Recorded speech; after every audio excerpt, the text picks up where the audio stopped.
இயேசுவில் அன்பிற்குரியவர்களே, இயேசுவின் இனிய நாமத்தில் வாழ்த்துக்களும் ஜெபங்களும். 8/3/2025 இன்று திருநூற்று புதனுக்கு பின் வரும் சனி.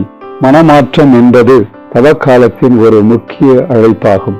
நாம் அனைவரும் மனம் மாற வேண்டும் என்பது கடவுளுடைய விருப்பமாக இருக்கிறது. செய்த பாவங்களுக்கு மன்னிப்பு கேட்கவும், இறைவனுடைய அருளை பெறவும் இறைவன் நம்மை மனமாற்றத்திற்கு அழைக்கின்றார். இன்றைய முதல் வாசகத்தில் எசாயா இறைவாக்கினர் ஆண்டவர் கூறுகின்ற செய்தியை இஸ்ரவேல் மக்களுக்கு வழங்குகின்றார். உன்னிடையே இருக்கும் நுகத்தை அகற்றிவிட்டு சுட்டி காட்டி குற்றம் சாட்டுவதையும் பொல்லாதன பேசுவதையும் நிறுத்திவிட்டு பசித்திருப்போருக்காக உன்னையே கையளித்து வறியோரின் தேவையை நிறைவு செய்வாயானால் இருள் நடுவே உன் ஒளி உதிக்கும், இருண்ட உன் நிலை நண்பகல் போல் ஆகும். ஆண்டவர் தொடர்ந்து உன்னை வழி நடத்துவார். வறண்ட சூழலில் உனக்கு நிறைவளிப்பார். உன் எலும்புகளை வலிமையாக்குவார். நீயும் நீர் பாய்ந்த தோட்டம் போலும் ஒருபோதும் வற்றாத நீரூற்று போலும் இருப்பாய்.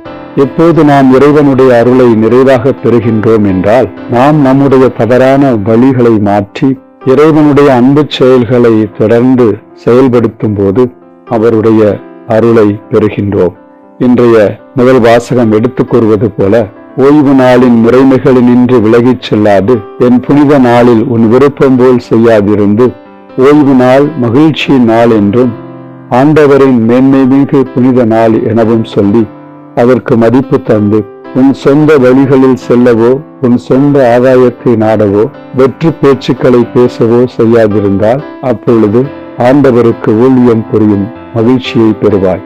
நானோ மண் உலகின் உயர்விடங்களில் உன்னை வலம் வரச் செய்வேன். மனமாற்றம் என்பது இறைவனுடைய வழிகளை தெரிந்து அவருடைய விருப்பத்தை நிறைவேற்றுவதாகும்.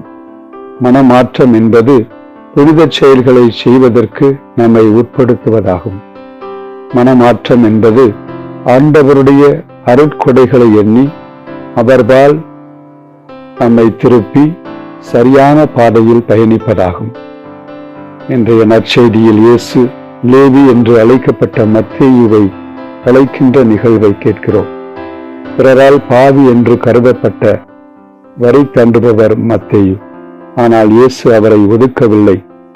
இயேசு அவரை தேடிச் சென்று அவரை அழைக்கின்றார். தம்மை பின்பற்ற இயேசு கொடுத்த அழைப்பை ஏற்று மத்தேயு அனைத்தையும் விட்டுவிட்டு இயேசுவை பின்தொடர்கின்றார். இந்த நிகழ்வு எவ்வளவு பெரிய மாற்றத்தை இயேசு மத்தேயுவுக்கு கொடுத்தார் என்பதை நமக்கு உணர்த்துகின்றது.